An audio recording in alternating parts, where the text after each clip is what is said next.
How's that? So I'm just going to adjust this and I'm going to get my costumes out.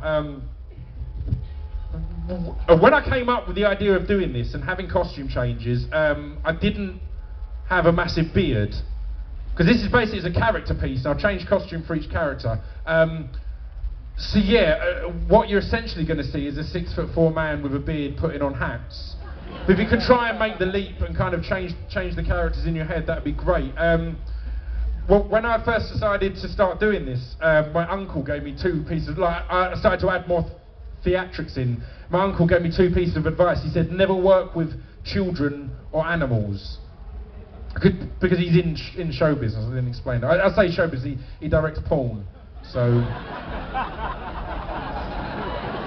children and animals. Things in life aren't always quite what they seem. There's more than one given angle to any one given scene.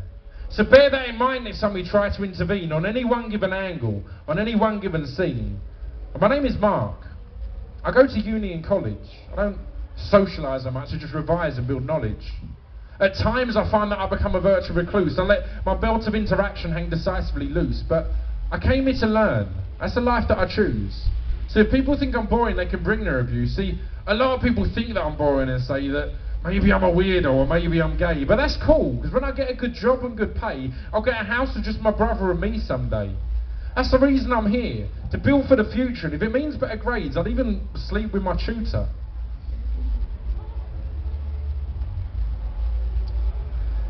And my name is Paul. I've been a guard for 6 months. The shop that I guard is better than most dumps, and I like it here. And my boss, he's a pro. He's taught me tricks of the trade other guards wouldn't know. He's taught me, in this game, there's some rules you gotta bend. And not to forget these thieving pricks ain't your friends. And appearance is key, because there's a message to send. But above all, it's your fellow guards you defend. The other day, my boss was stabbed by some low-life psycho. He's in hospital now, so every night that's where I go. He's on the brink. He's showing no fear, though, because if he dies there, he'll be dying a hero.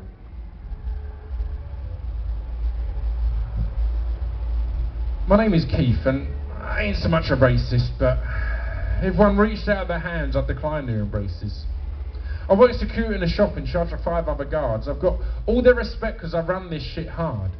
I nicked one kid today. He didn't show enough respect and attention, so I grabbed him by his neck. That's my own form of redemption. Do no real harm, just make sure that it hurts.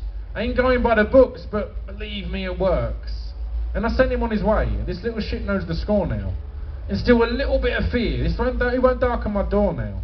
That's what I do, stop these kids from decline. Do what their parents wouldn't do. Put down some boundaries and lines.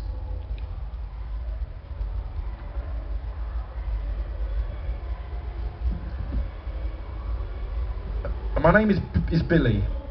I've been beaten since I was 3. Mum died when I was born, so Dad takes it out of me. He ain't a bad man. He just gets drunk and feels alone. I tend to go for a walk and hope he's asleep when I get home. I don't like to talk about it though, because as I said, it ain't his fault. It only happens when he's drunk as a last resort. I wanted to get him a gift to show my support, but I had no money and I stole, and then I guess I got caught.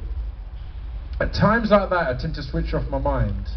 Stare blankly into space, let what happens unwind. That seemed to anger this guard, so he put his hands around my neck, said, "It's time for me to learn some manners and respect." It hurt, but I've had worse before. But it made me realise life was just a series of wars. I went straight home that day and locked the bathroom door. I took a blade to both wrists, but they won't hurt me no more.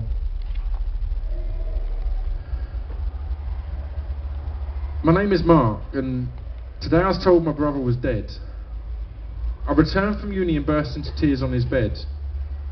Under his pillow I found his suicide note, and I read what had happened that day and what had fucked up his head. The anger I felt right then, there was no way to digest. I filled up with so much rage, there was no way to digest. I grabbed the knife, went to town. It was time to regress, but to an eye for an eye, last breath for last breath. I went straight to the counter and said I'd like to speak to the guard that nicked my brother on Tuesday of this week. As the girl went through the door and disappeared out of sight, I put my hand in my pocket and gripped the knife tight. This was it. As soon as she pointed me out to the guard, my hand began to shake. I held the knife so hard. As he approached me, there was nothing to say. I stabbed that fucker 8 times before they could take me away. Things in life aren't always quite what they seem. There's more than one given angle to any one given scene. So bear that in mind next time we try to intervene on any one given angle, on any one given scene.